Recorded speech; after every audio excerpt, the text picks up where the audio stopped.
Hey guys, it's been a while. I think it's been like almost a year, or maybe more than maybe 8 months since I posted the last video. Again, this is versus kicks, and this video I would like to compare all the New Balances that I have. I do have the Fresh Foam BB1, and yeah, we'll go it one by one. And happy holidays, guys. Let's get started. All right, so let's go start with comparing the 2A V3, 2A V4, and the 2A V5. So let's set aside the Hawaii for the meantime. All right, so from the last few years, the 2A V3, the 2A lineup is they're absolutely great shoes. First, they're budget shoes. The most expensive one is like $130 if you get the PEs, but that's the good side of having a New Balance. Secondly, they're using combination of the fresh foam and the fuel cell technology for their cushion. Let's go start with the V3. I've made a video with my V3s before. I think for all of the three shoes or 3, 4, 5s, the V3s are the lightest one. What's great about the V3s again are the traction. It doesn't have the fresh foam. It still uses the fuel cell, but you are the lowest to the ground with these V3s. The V4s, this is the first time that New Balance combined the fresh foam and the fuel cell as well. So you see there's like two type of cushion. So on your outer part, you're using a fuel cell and you're using the fresh foam here. So what's good about the V4s, they're very consistent. The support and lockdown is good. Of course, the traction, they move away from the suction cups and have this very wide herringbone pattern. So in terms of lockdown, then all around shoes, you go with the V4. The downside of the V4, again, this is the first time. It can be also be a downside, like combining the two cushions.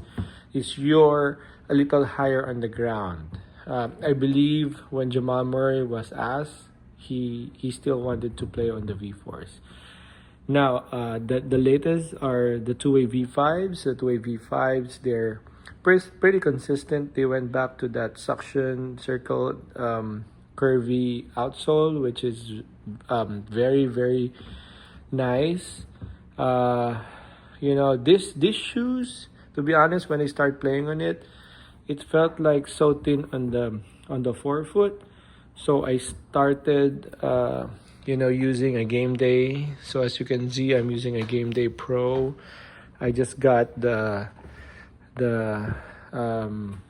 baseline cushion, from Move, so we'll try that.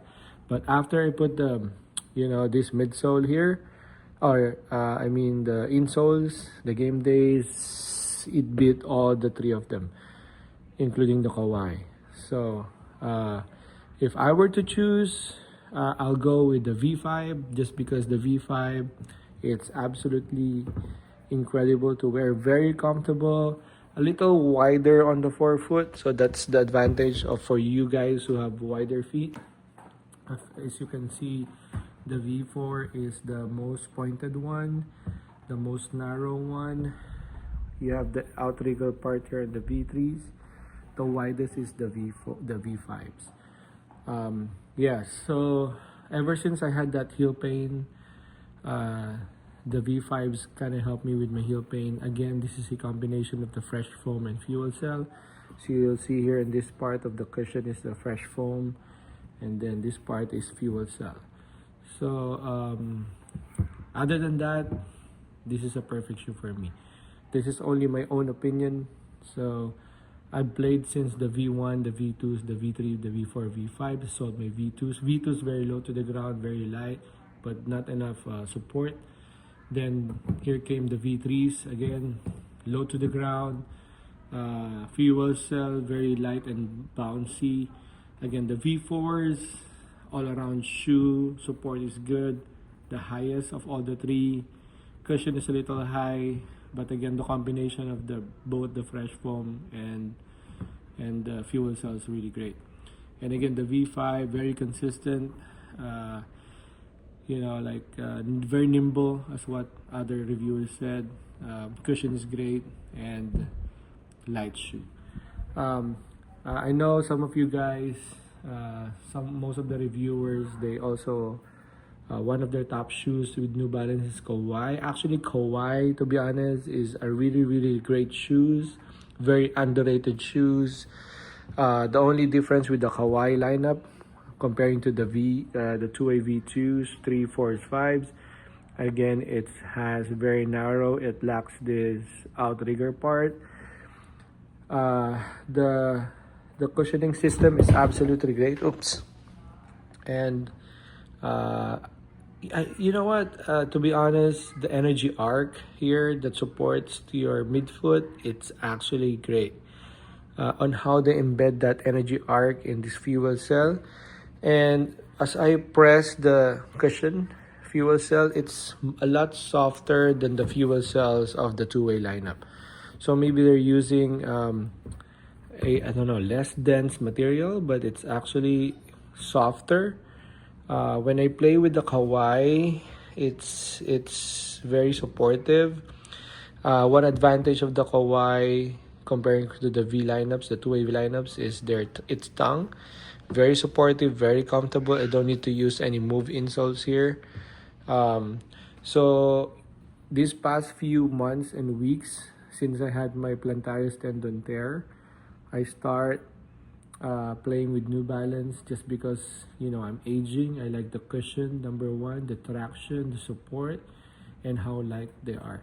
The heaviest among these four shoes is the Kawhi, but very supportive shoes. Actually, great. It's the best shoes for Kawhi on how he plays, the type of play he has, and the fresh foams. I would like to get the fresh foams. I think the fresh foam V5s are coming. Oh, sorry. Fresh foam V3s are coming. Fresh foam BBV3 are coming, or is coming. And then the second one, that PlayStation colorway, the purple one, I'm getting it from the New Balance store, which is on sale. And I know the fresh foam BBs are more higher on the ground, but the cushion's great because of the fresh foam. Other than that, all good lineup. Again, very minimal shoe, you go with the V3s. Very supportive shoe, you go with the V4s. Very consistent is the V5s. And support and lockdown, you go with the Kawhi with the cushion. If you have any questions, just put a comment. I know this video is a little long. My average video is about 8 to 10 minutes anyways. Again, good luck guys. Happy holidays. I will see you with my next review, next shoes. Just wait. Bye. Versus Kicks.